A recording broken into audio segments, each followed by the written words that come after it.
So this rather large package has turned up, and inside is the DYU A1F fully foldable electric bike.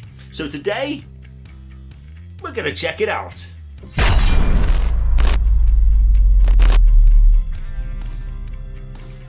The bicycle has had many improvements since its original creation, both in terms of comfort and ease of use. And thus in today's modern world, it's not unusual to see one powered by electricity. So as we take a look at this e-bike, what's in store with the DYU A1F? Well, of course we have the electric components, but we also have the fact that this is fully foldable too. However, let's start this journey off with the unboxing. And my first bit of advice is to make sure you unbox this with a good bit of space around you, and not like I did in a tiny room. Now you obviously get the A1F bicycle, which arrives all intact with no assembly required. Apart from the pedals, you do have to install the pedals. But you also get an additional box, and inside that we have the pre-mentioned pedals, one power brick charger, a handy spanner, the instruction manual, and a pair, yes, two remote control alarms with a keychain attachment. Moving on to this magnificent yet minute machine, well, I have to admit that I quite like the quirky design. It doesn't look the most pleasing to the eye, but it is definitely eye-catching. Its build consists of a completely matte black low-step aluminium frame and comes complete with a front headlight and a rear fog light. Front and rear mudguards are also included as standard to stop you turning up at your location with an unfashionable mud-sprayed face. There's also a small LCD display for battery monitoring, a bike stand, reflectors, and as I'm sure you've already noticed, a handy rear shelf for additional storage. Our next stop is a quick look at some of the essential specifications. So we have 16-inch wheels on an aluminium alloy frame with a 250 watt Hall brushless gear DC motor connected to the back wheel. Hidden inside the crossbar is a 36 volt 7.5 Ah lithium battery which takes around 4 hours to charge. You can get a top speed of around 15 miles per hour and travel up to approximately 24 miles in pedal assist mode or approximately 18 miles in throttle mode. The IPS rating comes in as the standard IP54 with front and back disc brakes to allow you to stop safely. The weight of the bike comes in at 21.2 kilos with a load rating of approximately 75 kilos or 165 pounds. And finally, the front handlebars are height adjustable from approximately 68 to 102 centimeters, with the rear seat also adjustable from approximately 59 centimeters to 100 centimeters. But the main question is, I'm sure you all wish to know, is how good is the ride? Releasing the A1F into the big and mighty world, well, I must admit was a little daunting. How would it cope? How safe would it be? And should I have bought a better looking helmet?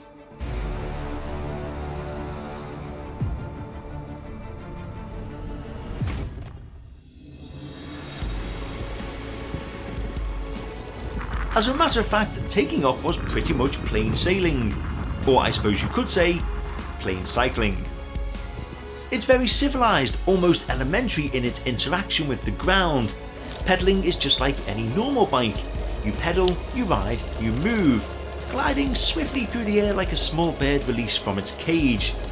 But don't let the word small put you off, because although this animal can't conquer with its size, it does master both comfort and confidence.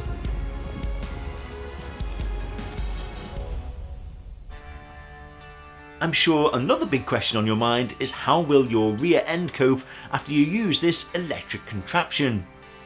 Luckily, you will be pleased to hear that the leather shock absorbing seat does pack quite a bit of cushioning for those long or even short journeys. Yes, unfortunately there is no additional suspension throughout the crisp and clean bodywork, but still riding this bike is a smooth experience, perfect for on the road or your local bike trail. And after using the A1F for several hours over many days, so far I've had no trouble or discomfort when sitting down afterwards. I would not recommend this for off-roading in the sand dunes or downhill biking the side of Everest, but for general cycling, whether to work or just for enjoying the scenery, this little carrier does remarkably well. Of course, the weight capacity of this electric bike is supposedly 75 kilos, so this should be something to bear in mind before purchase, as depending on the weight of the rider will determine the overall comfort and experience. I will state though that myself, weighing approximately 80 kilos, I haven't noticed any issues or any slowdown in performance. It did however make me think twice before placing any additional baggage on the back for fear of overstraining the motor. Back to cycling, and if you are new to e-bikes like myself, it is nice to have no fear of becoming tired or getting sore legs. Because obviously with this having a battery powered motor, if at some point on your journey your legs wish to relax, then with a simple twist of the throttle you can carry on to your destination seamlessly, if not faster, thanks to the top speed of around 50 miles per hour. But there is also the additional cruise mode option too. That's right, by turning the throttle whilst pedalling you will feel the motor kick in to help you take the term easy rider to a whole new level.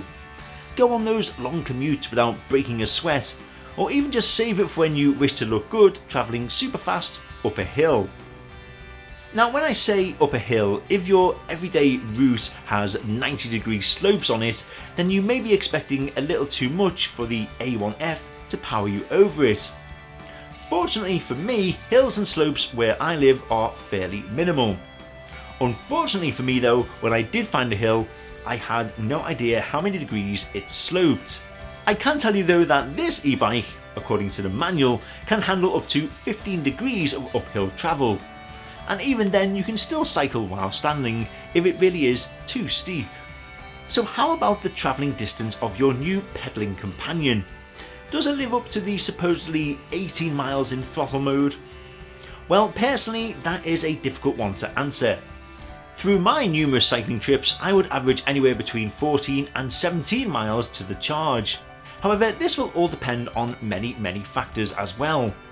What is the bike carrying in terms of weight? How good or bad is the terrain?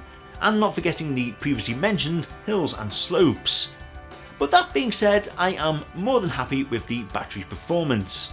It worked when I wanted it to, both in terms of speed and allowing my legs to enjoy the free ride.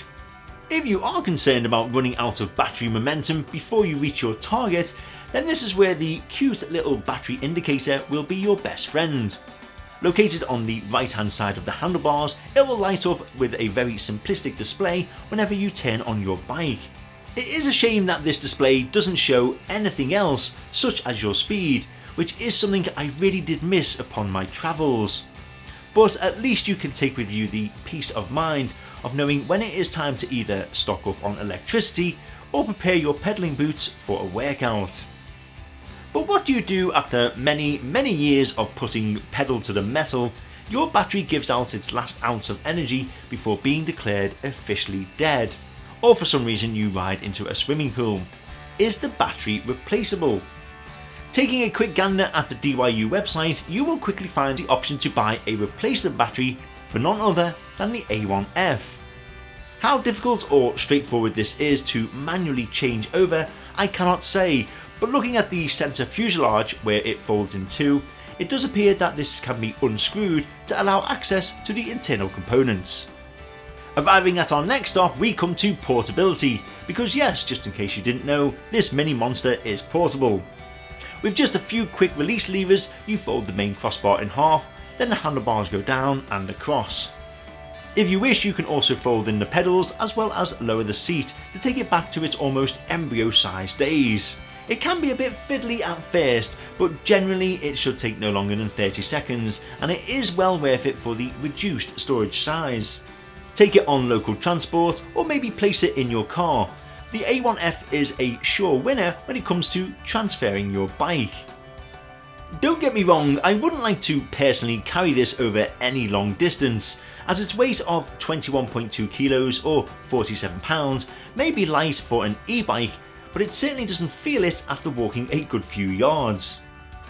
So overall, is the DYU A1F a suitable addition for your travel needs? Well, this is my first e-bike review, and personally I think it's an excellent example of alternative transport. It's compact yet durable, small but comfortable, and it does all this without destroying your wallet. There is the additional alarm and lock for deterring unwanted users, and not forgetting a small horn which is surprisingly loud. Yes, it would be nice for a slightly superior display, and maybe even an app that can be used alongside it. But also, I wouldn't recommend this for anyone who is towering well above the 6 foot mark due to the frame's condensed design. But for a smart looking, adaptable electric city bike that really does bring a smile to your face with its overall ease of use, comfort and of course portability, the DYU A1F may not stand out as an almighty road warrior, but it definitely stands out in terms of functionality. Now before I go, just a quick disclaimer that although DYU did send us this bike for the purpose of this video, my thoughts and opinions expressed throughout this review are all my own and completely impartial. Also, if you've got any questions or comments or even thoughts about the DYU A1F electric bike, then please place them in the comment section below. Not forgetting, if you enjoyed this video and you like tech and gadgets, then please show your support to the channel by liking this video and of course subscribing as well. But until next time, thank you all for watching and I'll see you all at some point very soon. Thank you.